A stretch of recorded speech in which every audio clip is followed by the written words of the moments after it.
La Bible déclare dans Genèse chapitre 3, le verset 7e, il est écrit: les yeux de l'un et de l'autre s'ouvrirent, et ils connurent qu'ils étaient nus, et ayant cousu de feuilles de figuier, et ils en firent des ceintures. Nos premiers parents dans l'Éden, dans les jardins d'Éden, ils n'ont jamais connu qu'ils possédaient la nudité en eux, parce qu'ils ont été couverts, de la gloire de Dieu. Le père Adam était couvert de la gloire du grand roi, et la mère Ève était aussi couverte de la gloire divine de Dieu. Quand l'un et l'autre se regardaient, ils ne voyaient que la gloire de Dieu. Aucun d'eux ne voyait la nudité de l'autre. C'était le type du futur mariage qu'aura l'Église et Christ. L'Église du temps de la fin a perdu la gloire. La gloire qui est la robe des saints, les bonnes œuvres des saints.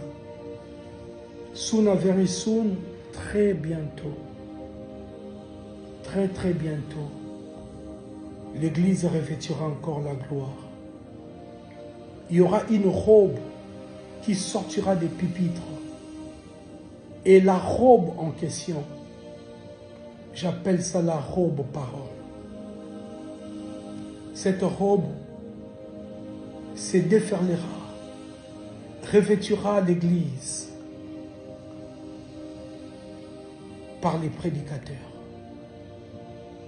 Lorsque les prédicateurs prêcheront encore dans ces temps de la fin, Dieu oindra des prédicateurs.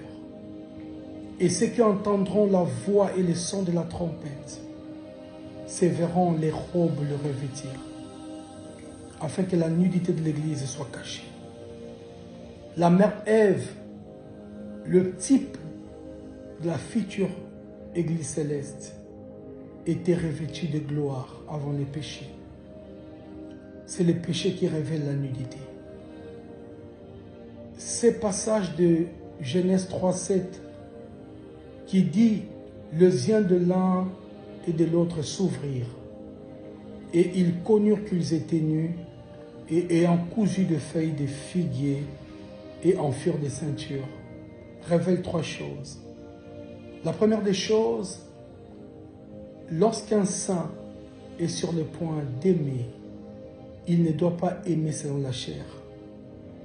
Il doit aimer selon la gloire de Dieu, c'est-à-dire selon la pensée divine, selon la couverture de la parole. Deuxième révélation qui regorge ces passages, que dans le temps de la fin, Adam, le second Adam, Christ, oui, l'homme rempli de gloire sans péché, se verra devant lui une église sans tache ni ride, revêtue de gloire, car sa nudité sera expiée, sa nudité sera cachée par la gloire de la présence de Christ. Oh, Hosanna à l'agneau de Dieu, à la rencontre céleste, où l'épouse et l'agneau adoreront ensemble. Troisièmement, Christ recevra la mère épouse Ève dans les jardins du paradis, et la nudité du péché n'habitera plus jamais ces couples célestes. Seigneur, donne à l'Église de prêcher le Verbe, afin que le divin robe, la divine robe, révèle l'Église.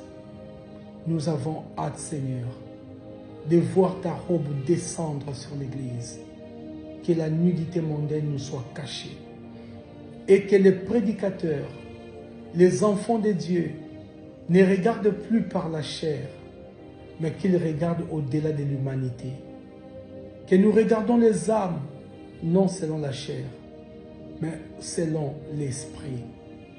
C'est alors s'accomplira ce que tu as dit à l'apôtre Pierre. Tu es Képha, et sur ces rochers, je bâtirai mon église. Reçois l'adoration, Père, au nom de Jésus. Viens-nous en aide. Shalom. Je conclue ce message. Que Dieu vous bénisse.